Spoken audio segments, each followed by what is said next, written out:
psychic is the ability to perceive things in other dimensions, and a mystic, having mystical abilities, is the ability to enter into those other dimensions and make change there. And so if enough of us just stand up from the patriarchal monopoly game and say, I don't want to play anymore, I unplug from the fear, I'm not going to let this run my life anymore, then the game ends, doesn't it? So the chemical divorce is part of the package of spiritual evolution. Shamans knew this, the elders, the druids knew this.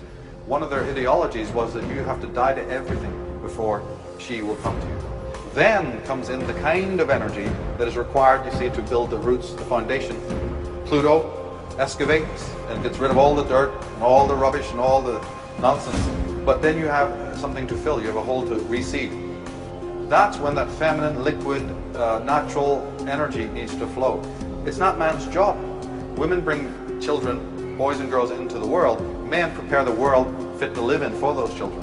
So, being the master of masters and the god of wisdom in ancient Egypt has a lot in common with Jesus. Jesus and Thoth are two of the four great Kumaras. Now, Kumara is a Sanskrit word meaning sun. And so they're spoken of in the Vedas as the four sons of God that periodically return to earth, reincarnate on earth, in order to bring enlightenment to humanity.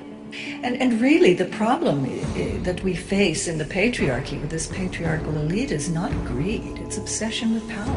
When one is obsessed with power, you literally have side blinders on. I mean, you can't see for the obsession. And so for them, it's the rush of power that comes with this idea that I could control everything in the world. From this dark poison higher up, using certain women who are from these royal families to teach the women give them a carrot, so that ultimately a greater, darker evil can be done, which is to turn off the female from her spirituality, so that she ceases to be this conduit. Because they're ahead of us, they know what's happening, they know what's coming, they know that the Pluto is coming to that energy to excavate, to deconstruct, and then they know that where's that liquid, vital, mercurial, silver energy going to come from, right? This has been spoken about in umpteen films as well. The nucleus of the sun and the moon. There's many ways of languaging this. Within the great mystery religions of the past, which fortunately are beginning to be reborn in our age, it was really taught that there were these great eons or cycles of time. If you've done the work, it's been done. The energetic work has been done, and the benefit what happens on an energetic level will eventually filter down into the physical. And that's the work. In the yin-yang symbol, in the white is the black, in the black is the white. You know, the nucleation. Almost saying, well, then what is blackness and what is whiteness? You see, it's an incredible thing. The whole idea of all magic, all ritual, all yoga, all spirituality was the nucleation.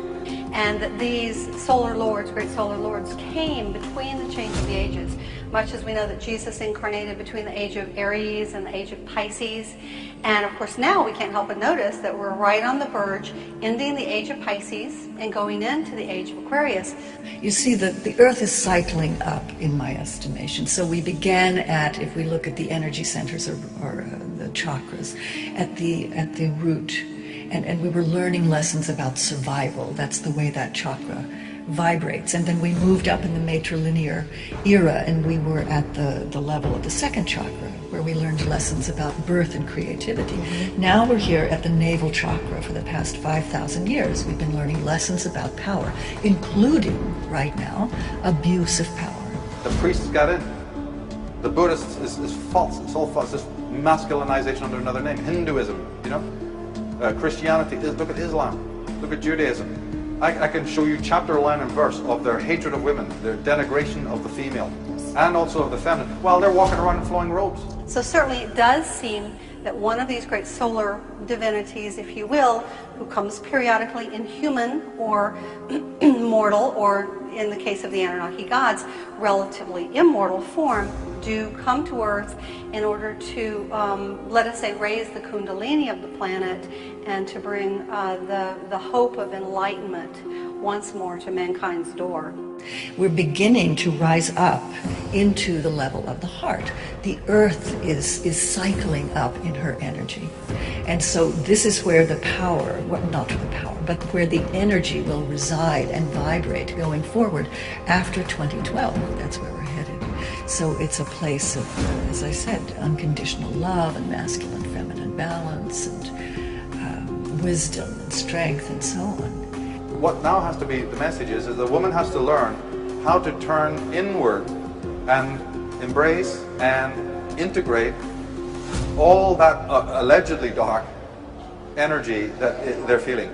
And so women, in their great knowing and strength at the end of the matrilinear age, they said, yes, we're willing to do this for the learning of all humanity so that we can eventually rise up together to the level of the heart and embark on this Aquarian age.